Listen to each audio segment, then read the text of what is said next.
Alright, I'm officially back from my holiday hiatus, and one story that I've surprisingly yet to cover is that the problem child of boxing, Jake Paul, is back, and this time he's not exactly up to his old antics again. This time he's fighting Andre August, a professional boxer with a professional boxing background. And in this video, I'll be answering the question, just how good is Andre August? Let's get into it. Okay, so the Jake Paul story so far has consisted of dragging out ex-MMA fighters at the tail end of their athletic careers and bringing them into boxing, a sport that Jake Paul has been dedicated to for the better part of the last 6 years now. But with Jake's newfound love of the sport, the guy seems to actually have aspirations of becoming a world champion, which on one hand, I commend him for. You know, he's trying to prove that with hard work and dedication, anything is possible. But on the other hand, getting decisively beat by Tommy Fury and winning a decision over Nate Diaz doesn't exactly sound like a world champion's career trajectory.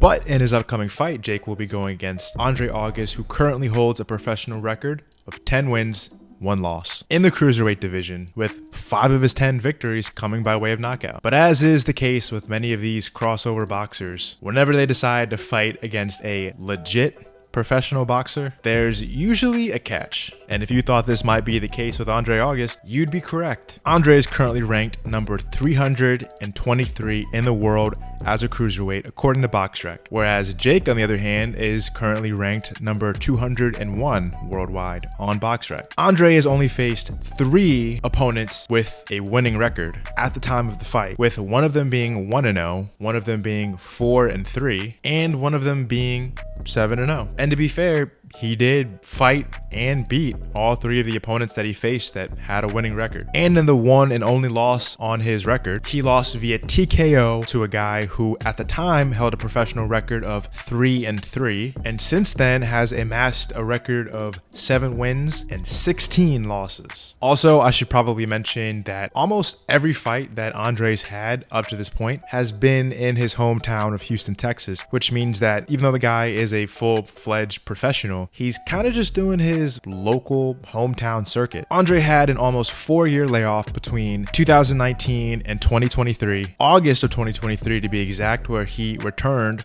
from this hiatus as now a cruiserweight. Previously, Andre has fought in the majority of his boxing matches at the light heavyweight limit of 175 pounds or below, and he's even fought in as low as 168. Now, it might sound like I'm just shitting on the guy, but I'm trying to be objective. Hell, just a year and a half ago, Tommy Fury went up against a professional boxer who had a professional boxing record of 10-1. But at the end of the day, none of that matters because we all knew that the guy was a walking tomato can. Now, do I expect Jake Paul to just go out there and win fairly easily? Yes. But I also think that Andre August is actually a very appropriate opponent for someone of Jake Paul's level. I think for the most part, Andre is roughly around the level of some of the, I guess I could say, higher level journeymen that guys like Tommy Fury, again, for example, has fought in. But judging from some of the highlights, Andre actually does have decent boxing fundamentals, something that the majority of Jake Paul's opponents have lacked. And Andre does have some decent power. So there is a level of threat there in this fight. And with these kinds of fights,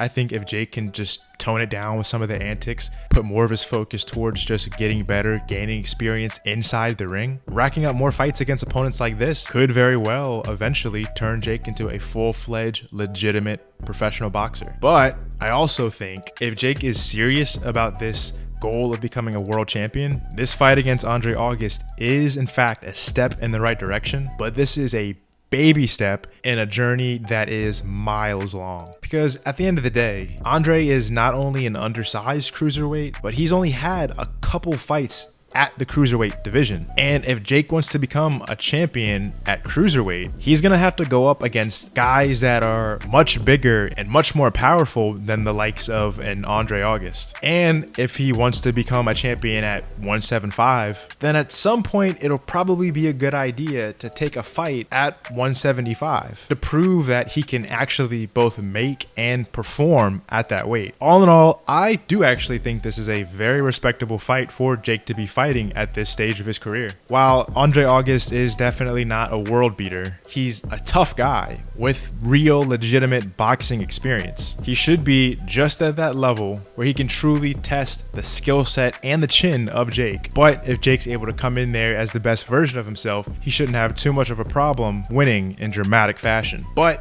if Jake's serious about putting himself into this world championship conversation, he's gonna have to do a lot more of these kinds of fights a lot more often, and eventually he's gonna have to fight guys that are also in serious contention for a title. As of right now, when it comes to facing actual legitimate professional boxers, Jake's yet to win. So in this fight against Andre August, let's see if he can change that. Thanks for watching.